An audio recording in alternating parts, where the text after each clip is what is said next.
দেখো এটা পুরো শুকনো হয়ে গেছে, এখন পুরো টান টান হয়ে যাবে যখন ফেসটা, তখন তোমার মনেই হয়ে যাবে কি শুকনো হয়ে গেছে।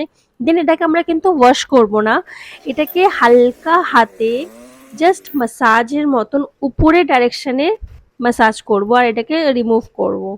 তো এতে কি হবে, তোমার যে ছোট ছোট হেয়ার গুলো আছে অ্যান্ড স্ক্রাবিং এরও কাজ করবে, ছোট ছোট হেয়ার গুলো রিমুভ হবে আর এতে ভালো ময়লা ওঠে কিন্তু। আর এখানে হোয়াইট হেডস ব্ল্যাক হেডস যেগুলো থাকে ওগুলো কিছুটা পরিমাণেও কমে যায়। তো এটা গ্লোটাও কিন্তু ভালো প্রোভাইড করে।